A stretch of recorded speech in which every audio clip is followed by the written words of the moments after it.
Hey, welcome back. Welcome back. It's Dr. Dwain Woode here on Dwain Woode MD.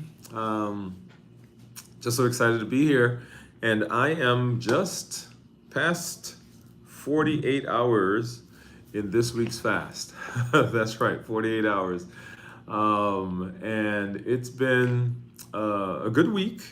I have not eaten any chocolate, of course, in the fast. I have been pretty good about getting rest. I have been pretty good about hydrating. Um, I've been pretty good about managing stress this week, and I think I mentioned lots of moving parts going on. Hey, Pamela, moving parts going on this week, and just have actually been enjoying it. I have been talking to some friends and just having a good time. I've been having a good time on the channel. The conversations that we are having over the last several weeks have been pretty fun for me.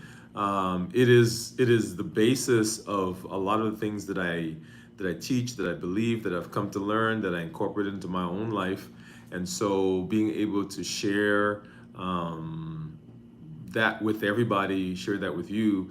One of the things I mentioned on our show last night is that the limitless living concept is a concept that is inclusive. And what does that mean? That means that it's not just about me, but it's about how I interact with the people around me, the community around me. One of the things that we talked about when I was doing the 100-day walk to consistency series. At the end of that series, as we were walking and we become consistent, we were, I think, maybe day 90 or maybe 85, 90. One of the things that I began talking about was how do we pass this on? What's the legacy that we're building? How do we get this information to other people? And part of that was not just in our having it and kind of living the life, but also us sharing that information with people and saying, hey, there is a better way. And so I think for me this week, these last several weeks actually, have been along that vein, because I have been excited to see the benefit that have been happening to people in our community. Hey, Cornelia. The benefit that people around me are seeing, and so one of the things that I've had fun with is showing up in spaces. Like I saw actually a physician friend of mine, a colleague, who we don't see each other often. So he was over at the hospital, I was here, and I went to the nurses station, and so he said, "Hey, Dwayne, how you doing?" I said, "Hey, I'm doing fine." And we started talking, and he said to me, he said, "Man, I am so impressed in with the transformation that I've seen over the last 8 years," because he's known me now for, I don't know. So our practice is 14 years old. So he's known me now for about 14 years. And so he said, "Hey, I'm impressed with what I'm seeing." And so I didn't, said, "Thank you, thank you." We sat down, and then he came back after everybody moved away, and he said, "Man, tell me what you've been doing." And so the question for me, right, was not, okay, hey, let me, as they say, big up myself, right? For those of you who know what culture that comes from. It wasn't for me to big up myself, but for me to say, hey, man, I've had this journey, I've had these struggles, I've had these things that have happened in my life, and what you're seeing is the result of that journey and the result of all the things that have happened to me in the past. Hey, howdy, what's up, Jennifer? And I think a part of the passion actually comes from the pain. Wow, whoa, that just came to me. So part of the passion comes from the pain, because I know how painful it is to want to be different, to want to improve, to want but not having either the wherewithal, that is the understanding of it, having or understanding what's going on. And so that's why here the domains of health, as we walked through those several weeks ago, and as we now talk about limitless living, and as we talk about the health action plan, to have a thing that says, okay, I can go through this checkbox, I can go through this stuff, I know what to do now, has been amazing. And then, of course, being able to share that with other people has been tremendous. So, for those of you who are out there, those I see several of you out there, one, if you ended your fast with us yesterday, once again, kudos to you. Congratulations on your 24-hour fast, or whatever number of hours. If you started your fast yesterday and you're fasting with us the second day, guess what? You have now completed. You have now completed the the 24 hours, right? So we are now beyond the 24 hours. So congratulations to you. And those of you who are starting, who are going to be fasting with us until tomorrow, I welcome you to the space. I welcome you to the community. I welcome you to the fasting process. It is amazing. It's tremendous. It is terrific that we are able to do this together, and just enjoying the process.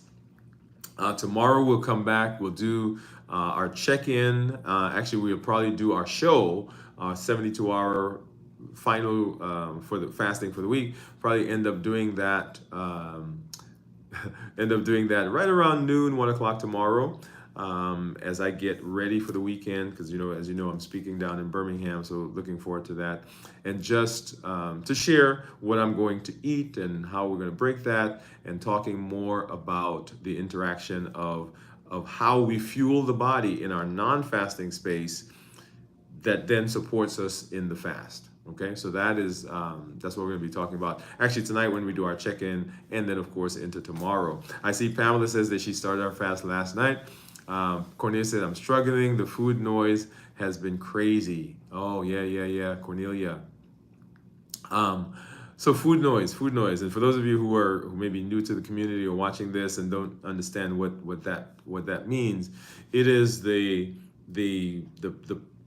thing in our minds, right, that gets us thinking about food. There was a period, as an example, where I would go to sleep thinking about food. I would wake up thinking about breakfast, and I would eat breakfast, and as I'm eating breakfast, I'm wondering, okay, what am I going to have for lunch? And then at lunchtime, what am I going to have for supper? And then I eat supper, and then on the way home, I'm thinking about what am I going to have for a snack? And if I were going home on a Friday, because our Friday is actually Thursday, so we don't see patients on Fridays. So if I was going home on a Thursday and realized that, hey, I'm going home, there's not a lot of stuff, and when I say stuff, I'm talking about snacks. I'm not talking about like salad. I'm talking about snacks, cookies, candies, cake, ice cream, right? Realizing that those things weren't there, I would stop at the grocery store, right? And I would hoard up on stuff and I would take it home. So when we talk about food noise, there's this constant drum of noise that says, okay, I need to eat something. I want to get something. And it's not a physical thing, right? It's not that the body needs that. It's that our mind is telling us that we need that stuff. Lack of sleep and being surrounded by people enjoying food. The crunching sounds louder. Yes, remember, for those of you who are there, remember our heat model, right? Habits, the routines that we're in, emotions, the tiredness, the fatigue, the depression, the anxiety, the stress, access, just having stuff around us, and of course taste, right? We remember how that made us feel. And so all of that will push us and push food noise. So this week, I mentioned that there's lots of things going on, and I have been very deliberate about addressing the food noise. I've been very deliberate about addressing those things, because I know if I don't address them, then the food noise comes. Okay, that used to be me, but I'm a lot better. As Pam says, food. So So what I've done, right, just to be practical with you, what I've done this week is I have a group of friends that I talk to, and we talk, right. So there are things that are happening, and I'm verbalizing, voicing those things. The excitement that I feel, like for example, here's an example, right, and this is a weird one. So people think that food noise just comes when we're depressed, we're anxious, we're sad. Food noise comes from any emotion. So as I'm excited about the things this week, I've had to actually be careful about how that energy is in me. And so I've had to take some of that energy and put it outside of me. I have to talk to people. I have to be excited. I actually did some videos that I haven't even posted. And why did I do the video? Because I had to get it out of me. Do you understand? So it is the emotion. It is not the fact that it's a bad emotion, whatever words you want to put. It is just that the emotion was there and I had to get it out of me. So there's some videos that are sitting on my computer right now that I spent time doing, several hours, by the way. There was no reason for me to do the video. It wasn't like we were posting it. It wasn't a show. It wasn't I mean, we'll probably end up posting that at some time. But when I sit down now, I see the benefit of even being in this space. And one of the things I get a kick out is talking to you. And I said to people before, I said, I'm not saying that YouTube and social media saved my life, but YouTube and social media gave me an outlet. Right, holidays coming up, Pam says, and I'm thinking, yeah, hot dogs and so forth.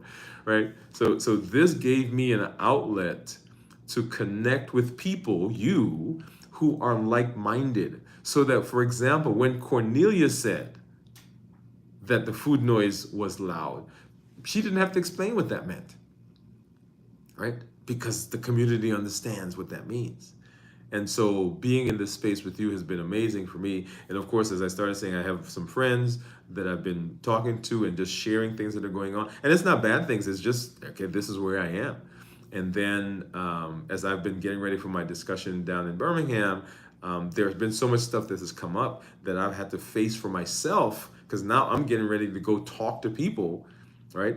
And be vulnerable and be honest and open with them to say, hey, guy, I'm talking to a group of men and say, okay, this is where we are and this is what we need to be doing. And so that's been a fun space for me to be in. Okay. Well, anyway, so once again, those of you who ended the fast yesterday, kudos to you. Those who started the fast, kudos to you, and just I'm just so proud of you. And those of you who are now in the fast that are moving into this last period, this last third of our fasting, come along, let's do it. Let's do it together. We'll break the fast tomorrow. We'll have some food. I'm not sure what I'm going to have yet, but as you know, it's going to be some kind of lettuce salad based stuff, some greens, which gives me the bulk, gives me the fiber, and then I'll add protein and fat into that. So if you have some suggestions, go ahead and drop those in for me. But right now, I've got to run because I've got some patients that are waiting for me to get back out there and just. I've been having a good day. We've been having a good day, enjoying my team, just had a meeting with my wife who actually works here. And so that's been good. So thank you for coming through. For all of you, I am so proud of you. Glad that you're in the community. Glad that you are taking charge of your health, which is what we do, right? Limitless Living says that we are doing everything that we can to make sure that we are being successful. We're not allowing anything from outside or anything from inside to prevent us from doing what we need to do. We're presenting our best self, our best health, and our best plans for our lives. So go out, live a limitless life. If you're fasting, let's do it. Let's do it. All the benefits you're getting. And we'll see you when we see you on our show tonight, tomorrow when we do our check-in, and in the space here. Look forward to seeing you in the community as well. All right? Bye-bye, everybody.